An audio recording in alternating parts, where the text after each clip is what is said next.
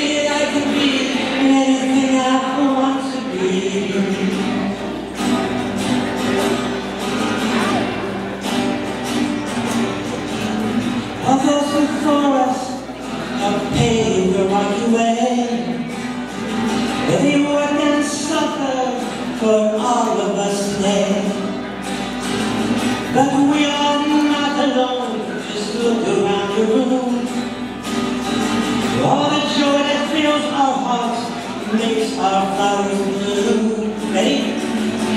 I am me, I am free, I can be anything I want to be. I am me, I am free, I can be anything I want to be.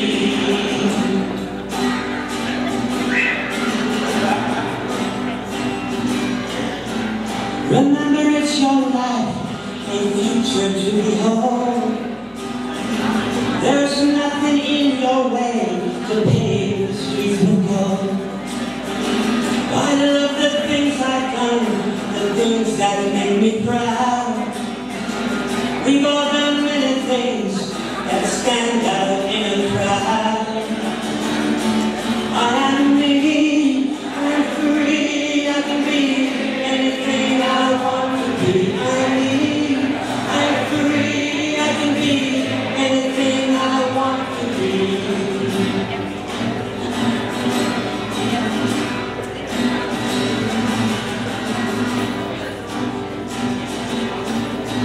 Our future does depend on each of us, it's true. If we work hard enough, there's nothing we can't do. Don't let them tell you that we are doing wrong.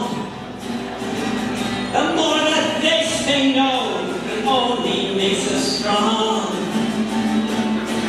I'm me, I'm free, I can be anything I want to be. I'm me, I'm free, I can be anything I want to be. I'm me, I'm free, I can be anything I want to be. I'm me, I'm free, I can be anything I want to be. I'm me, I'm free, I can be anything I want to be. You are the people that I've done pretty much everything.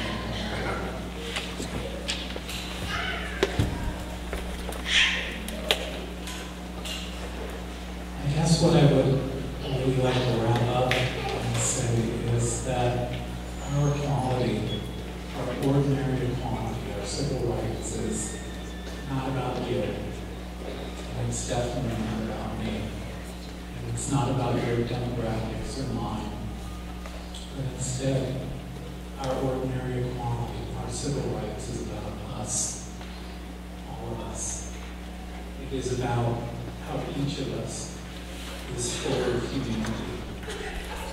And when I went to the White House Sphinx twice for Don't Ask, Don't Tell, when repeal of Don't Ask, Don't Tell does not mean that transgender people can serve openly, my message to the broader LGBT community was, if it's an issue for even one sub-community of the LGBT community, that's my issue.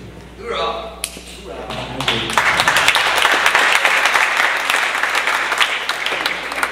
And I would hope that would be a reverse script, that an issue for trans community would be an issue not only for lesbian, gays, and bisexuals, but for all the other demographic minority populations.